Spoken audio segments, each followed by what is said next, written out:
We've heard from APRA, we've heard from Karen and Renew about fourth-year pathways. So now we're going to have a look at some alternative pathways. And first of all, we're going to start off by welcoming Dr. Rose Cantali. She's the chair of the Australian Psychological Society Sydney branch, and she has been instrumental in kicking us off on our inaugural Expo last year, and she's back once again to present on some alternatives. You know, where to now? What can the field offer you? Now, two quick housekeeping matters just before I finally introduce Rose, and that is, don't forget during the exhibitors session this afternoon, there will be opportunities to talk about internships with a lot of those exhibitors. And Linda from Careers has asked if you haven't registered, during lunchtime could you register, because she'll be using your student email to send you a lot of extra materials. So we desperately need that. We're not going to be emailing you saying at midnight, you know, are you going through your notes from this presentation? We're going to be emailing you some more goodies. So we do need your student email address. We need you to at least tick on the registration form, which is out the front at the registration desk. So without further ado, let me reintroduce Dr. Rose Cantali. Please make her welcome.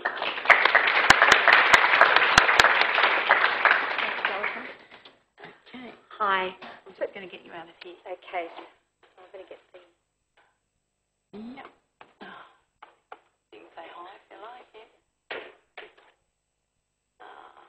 Not that one. No, the desktop. Go back to the desktop. Yeah. That one. Here we go. Let's just return, isn't it? Yep.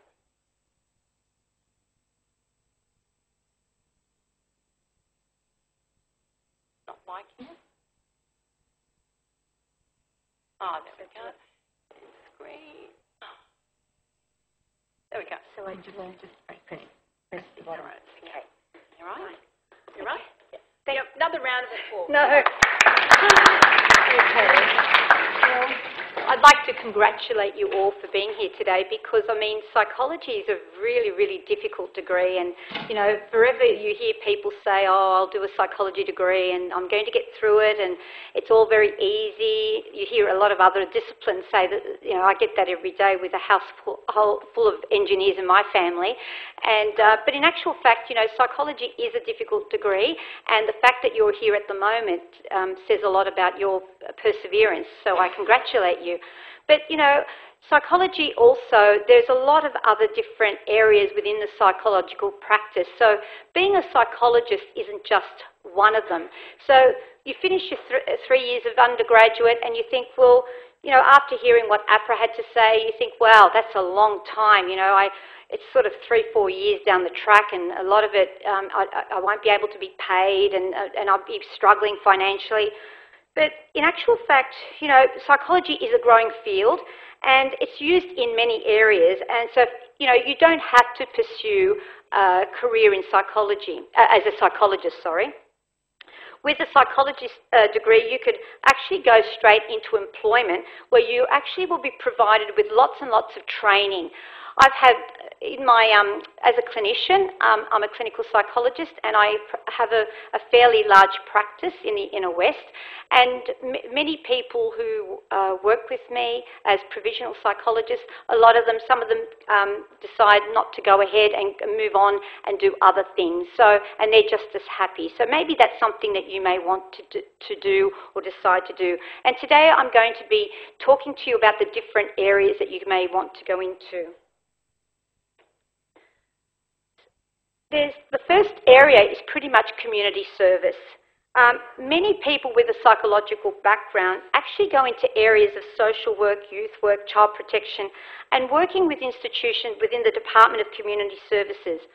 So once you have a degree in psychology, you actually can apply for some of these positions One of the secrets I think would to benefit you would be if you went straight into doing some voluntary work or maybe doing some workshop in specific areas. So what I think you should do, for those who don't want to do psychology, become a psychologist, is actually work out what is it that they want, what is it that they have enjoyed in psychology. If you're enjoying youth, or if you're enjoying the aged, maybe what you should look at different courses that you could do or little workshops that can be done. And a lot of these workshops are provided with the different colleges around. That, you know, you could actually do it at TAFE, you could actually do it with the Australian Psychological Society or with COP. There are a few areas where you could actually do, you know, 3-day workshops, whatever, that gives you some experience or skills in those areas that you enjoy. So it's more like mapping out your life, you know, before your career life, before you actually go and actually do something about it. So that's a thing that you could actually do. The next one is inclusion officers. Inclusion officers are looking at areas of where people with psychology degrees actually work in organisations to help people with disabilities to be included or transition into different settings. The department of it, like with a lot of children with autism or with disabilities, a lot of different centres around actually employ inclusion officers. And what they do is they actually help children or people with disabilities transition either into the workplace or into new school settings. So that's an area that you might want to explore. There's also inclusion services or officers working within juvenile centres and other Centrelink, all those other areas. So the next one that there is counselling.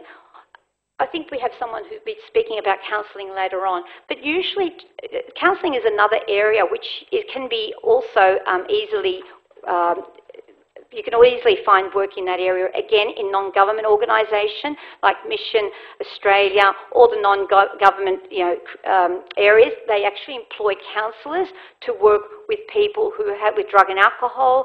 They work with people who have been sexually abused. So, that's another area. One of the biggest areas at the moment is rehabilitation. A lot of insurance companies, they have people with working with cases, and rehabilitation workers are very, very active in trying to get people back to work. And those areas are very, very high, very much in demand. A lot of our provisional psychologists work in those areas as well, but there are also lots and lots of work available for people who want to go into work injuries. And if you have a psychology degree, you're very sought after because there's a growing trend with mental illness and the mental illness and the impacts of mental illness in the workplace. So that's another area. Coaching is another area where you could actually work in coaching for careers. Again, it's more or less getting other training. So whatever you do, you probably would have to do some training in some of these areas.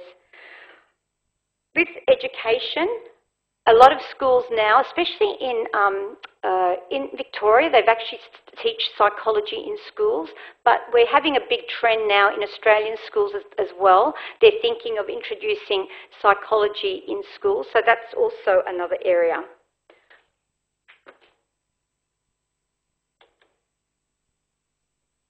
Occupational health psychology, that is linked with with rehabilitation. With occupational health, you will probably have to go and do a master's in some of those subjects, and basically that's looking at helping people back on track. Now, what's happening at the moment with occupational therapy is that a lot of occupational therapy is linking it to mental health. So with Medicare, a lot of our occupational therapists are actually able to access Medicare, and so that is something that people with a psychology degree are really highly needed. And so you're finding a lot of occupational health therapists looking at working with mental health clients, and that's growing a lot. And I think the psychologists are a little bit concerned about that because there's such a growing trend and there's such a great demand in mental health that there's a lot of opportunities for people with psychology degrees in those areas. ABA therapists are applied behavioural analysis therapists.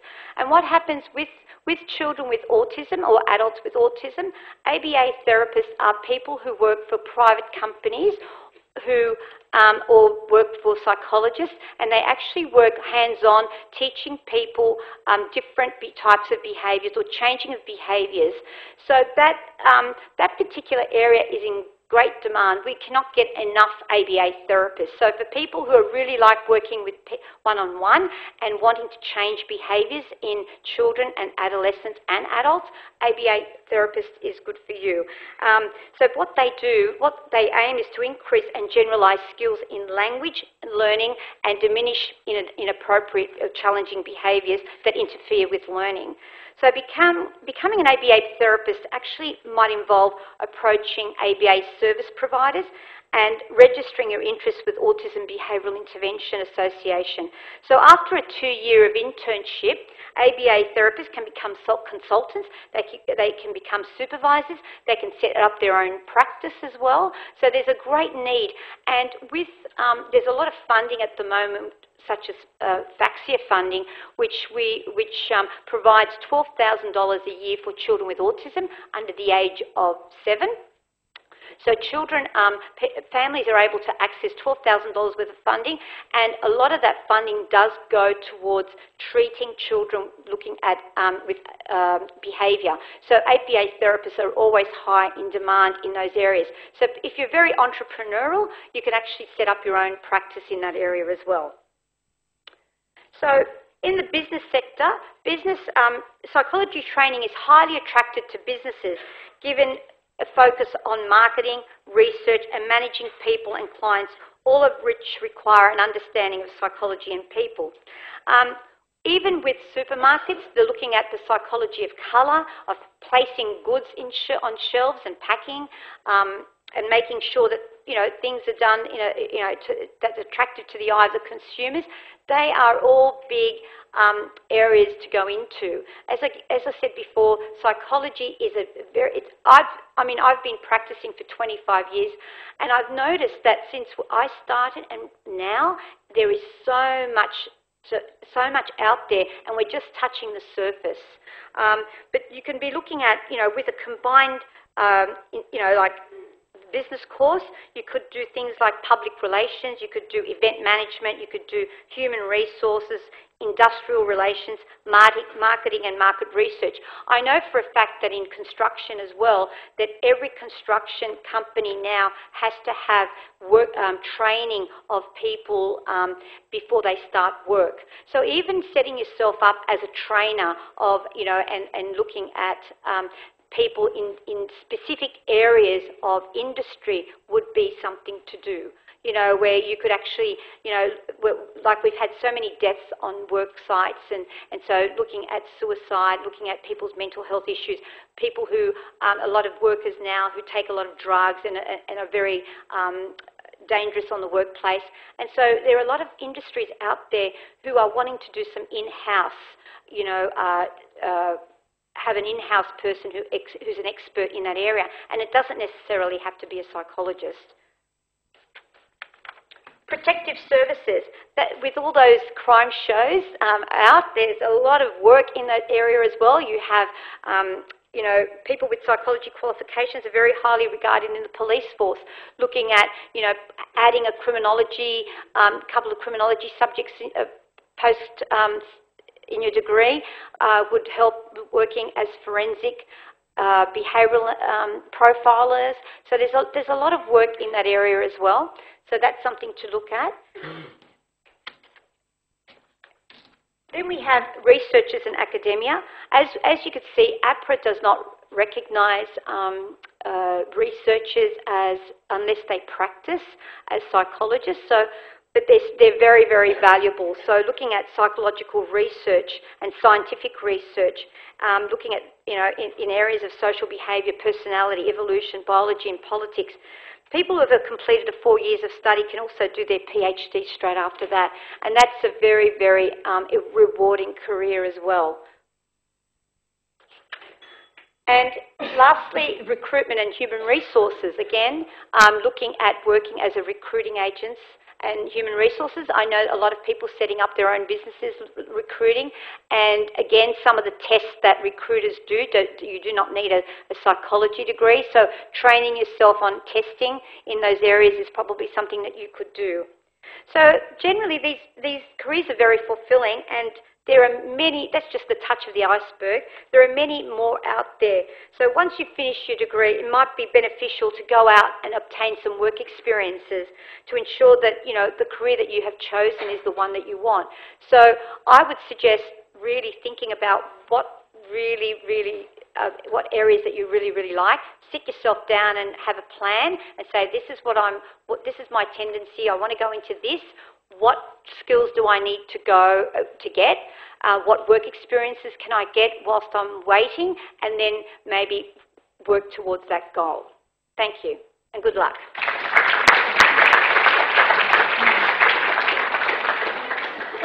Thank you very much to Rose. I think we're going to have to go back.